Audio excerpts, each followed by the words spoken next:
कांग्रेस की दिग्गज नेता सोनिया गांधी ने एक आर्टिकल के जरिए प्रधानमंत्री नरेंद्र मोदी पर करारा हमला बोला है।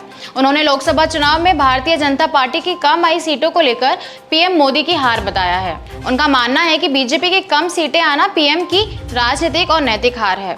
इसके अलावा उन्होंने दावा किया है कि जिन जिन राज्यों में बीजेपी की सरकार है वहां अल्पसंख्यकों के घरों में बुलडोजर चलाया जा रहा है। नमस्कार, मैं सिमरन शर्मा स्वागत करती हूं आपका यूबी न्यूज में, जहां हम न सिर्फ खबरें लाते हैं बल्कि उसका बारीक और सटीक विश्लेषण भी करते हैं। सोनिया गांधी ने एक अखबार में लिखे आर्टिकल में कहा है कि 2024 के चुनाव में पीएम की व्यक्तिगत, राजनीतिक और नैतिक हार हुई है। खुद को ईश्वरीय शक्ति घोषित करने वाले पीएम के लिए ये चुनाव परिणाम उनकी घृणा की राजनीति को अस्वीकार करता है। यही नहीं, कांग्रेस नेता सोनिया गांधी ने साल 1975 में लगाई गई इमरजेंसी के बाद 1977 में हुए चुनाव का भी जिक्र किया है और बताया है कि कैसे आमजन ने अपना फैसला सुना दिया था। उन्होंने कहा कि मार्च 1977 में देश के लोगों ने इमरजेंसी लगाए जाने पर अपना फैसला सुनाया था। उसने तत्कालीन सरकार को अस्वीकार कर दिया था।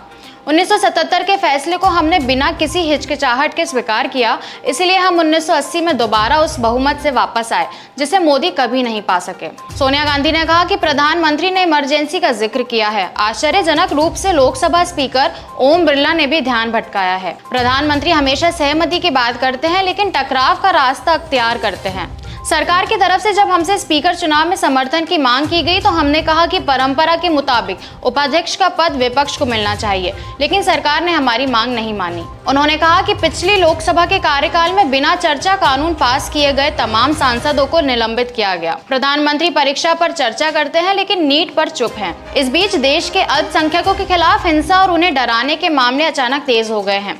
भारतीय जनता पार्टी शासित राज्यों में सिर्फ आरोप लगने पर ही अल्पसंख्यकों के घरों को बुलडोजर से ध्वस्त किया जा रहा है। प्रधानमंत्री ने चुनाव के दौरान अपने पद की मर्यादा का ख्याल न रखते हुए झूठ बोला और सांप्रदायिक बातें कही। कांग्रेस नेता ने मणिपुर हिंसा का भी जिक्र किया। उन्होंने कहा कि मणिपुर जलता रहा लेकिन प्रधानमंत्री वहां जाने का समय नहीं निकाल पाए। प्रधानमंत्री के 400 पार के नारे को जनता ने रिजेक्ट किया और इस पर उनको आत्मविश्लेषण करना चाहिए। तो यह थी हमारी आज की एक खास रिपोर्ट। आपको यह कैसी लगी, हमसे अपने विचार जरूर साझा करें। अगर वीडियो पसंद आए तो इसे लाइक, शेयर और चैनल को सब्सक्राइब करना ना भूलें। यूबी न्यूज आपके लिए लाता रहेगा देश विदेश से जुड़ी ऐसी और खबरें। तब तक के लिए धन्यवाद।